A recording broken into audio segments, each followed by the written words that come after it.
Assalamualaikum warahmatullahi wabarakatuh. Salam sejahtera bagi kita semua.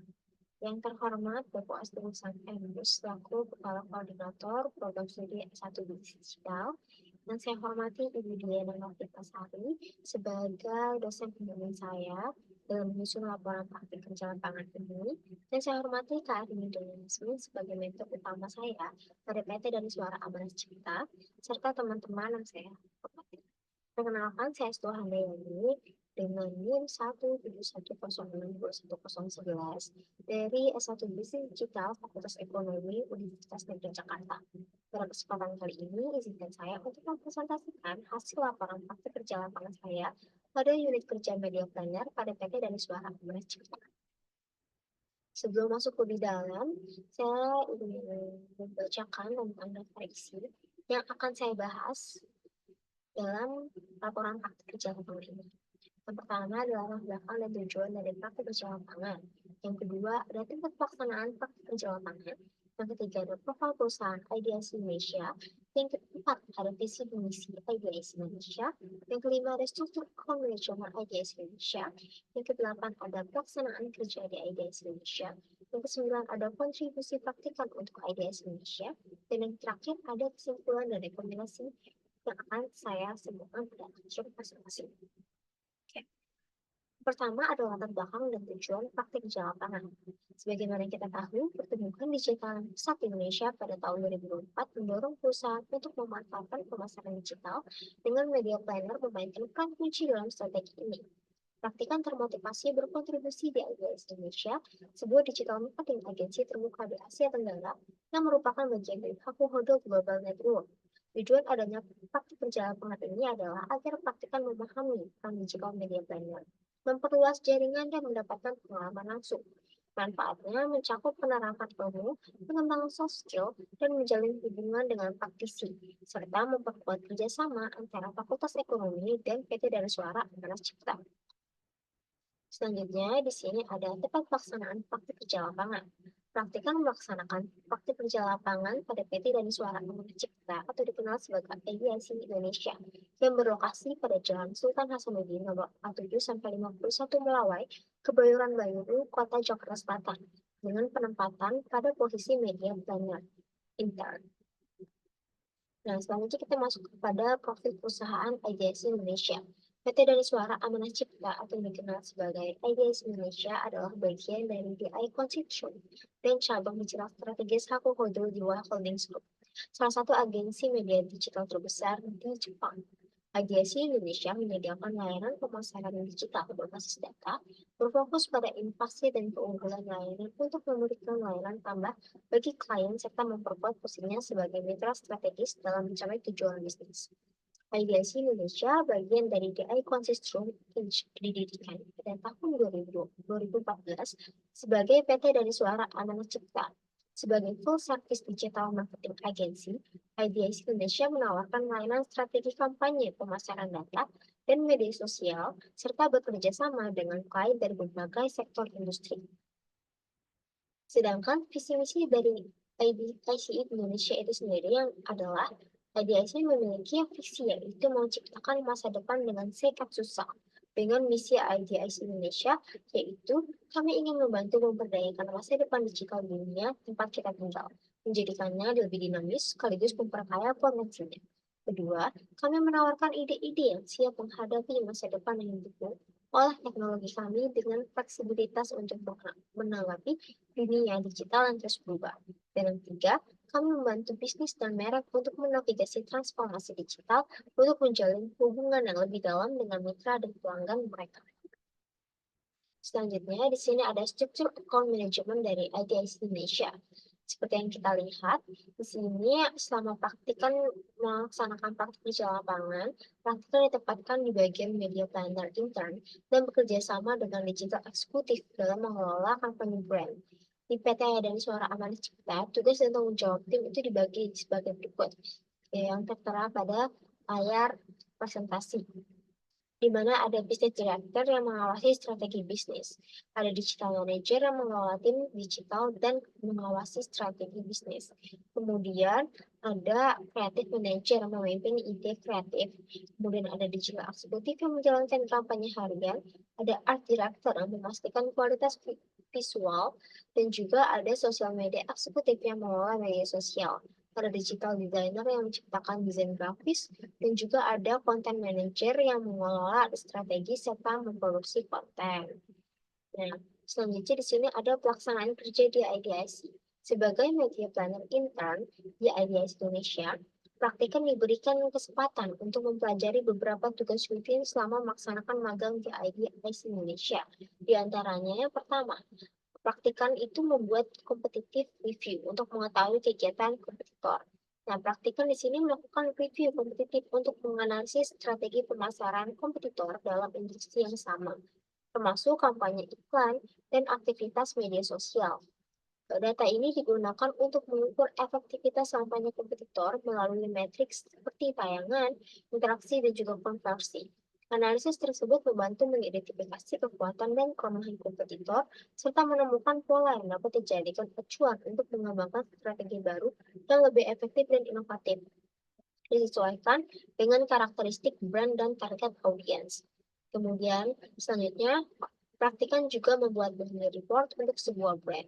Praktikan membuat laporan bulanan untuk sebuah brand dengan mengumpulkan dan menganalisis data kinerja kampanye digital, termasuk metrik seperti tayangan iklan, klik, dan juga tingkat konversi. Analisis mendalam dilakukan untuk memahami tren, mengevaluasi efektivitas kampanye, dan juga mengidentifikasi faktor-faktor yang dipengaruhi oleh hasilnya. Nah, laporan ini tuh penting untuk menilai efektivitas strategi digital, memastikan transparansi dan juga membantu pengambilan keputusan baik, serta mengembangkan keterampilan analisis praktikal. Kemudian, praktikan juga membuat weekly report untuk sebuah brand. Weekly report ini mirip dengan monthly report sebelumnya, namun lebih fokus pada analisis kompetitor termasuk kampanye, strategi, dan respon audiens.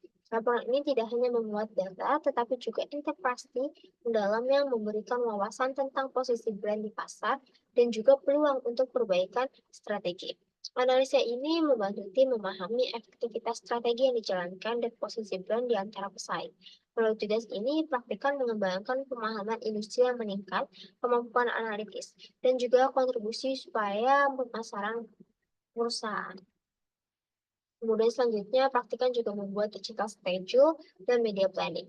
Proses pembuatan digital schedule ini dan juga media planning melibatkan analisa mendalam terhadap target audiens dan juga pasar, penetapan waktu serta lokasi yang tepat, dan juga alokasi dana strategis untuk setiap platform media.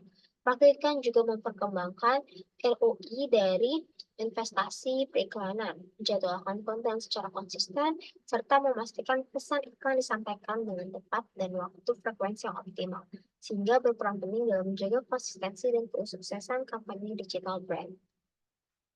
Kemudian, praktikan juga mencari KOL untuk bekerja sama dengan brand pada digital activity. Dalam mencari key opinion leader atau yang kita sebut sebagai KOL yang cocok untuk sebuah brand itu, praktikan mengidentifikasi KOL dengan audiens yang relevan, memeriksa demografi, jenis konten, dan juga tingkat engagement. Setelah menemukan kandidat yang potensial, praktikan melakukan pendekatan awal secara profesional.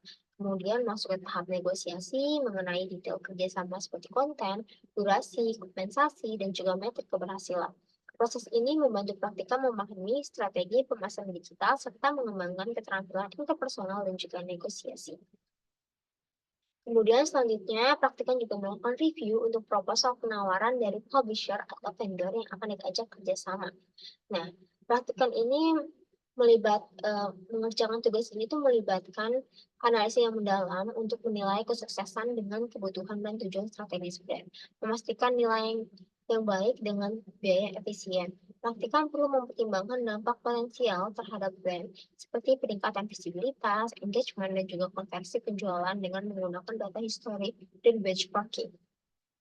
Rekomendasi yang dihasilkan akan mencakup keuntungan, kerugian, dan apakah penawaran layak diterima atau dinegosiasikan lebih lanjut.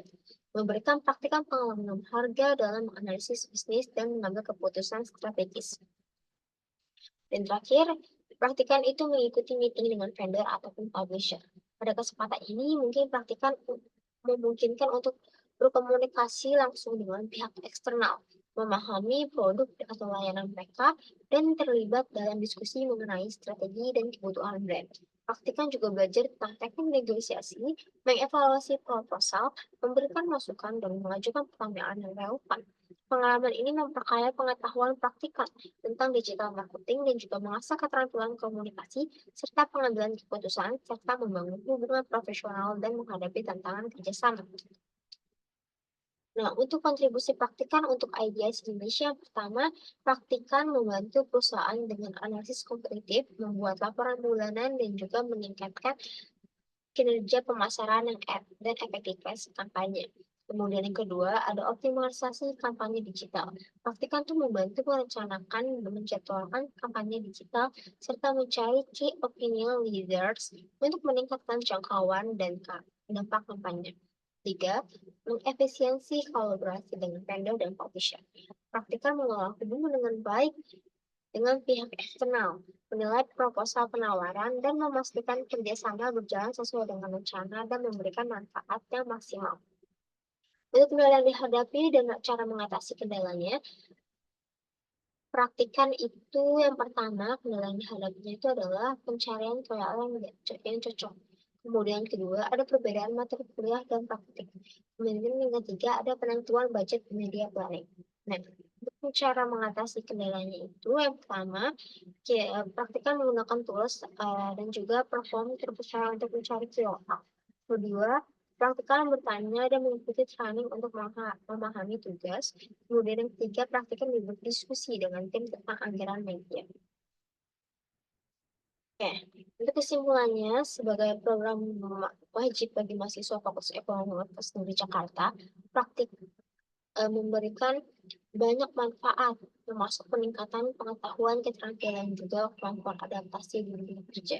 Setelah 5 bulan melakukan praktik kerja lapangan di PT Daniswara Amanat Cipta, praktikan mampu mengimplementasikan bidang kerja sesuai profil lulusan S1 Basic Digital, meningkatkan keterampilan menggunakan aplikasi seperti Google Spreadsheet dan juga Meta Dashboard, mendapatkan pengalaman dalam pembuatan laporan media digital, memahami budaya profesional, serta meningkatkan kemampuan komunikasi dalam menyampaikan hasil kerja. Untuk rekomendasinya, bagi Fakultas Ekonomi Universitas Negeri Jakarta, pertama, perlu menjalin kerjasama yang baik dengan perusahaan. Kedua, harus lebih komunikatif dalam menyampaikan informasi terkait pelaksanaan praktik kerja lapangan.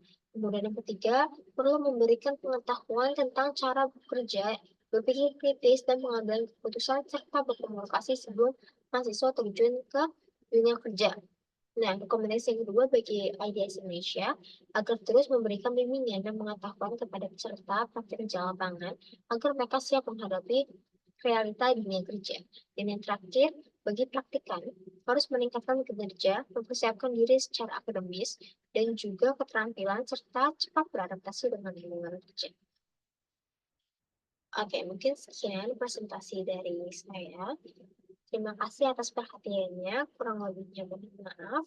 Wassalamualaikum warahmatullahi wabarakatuh.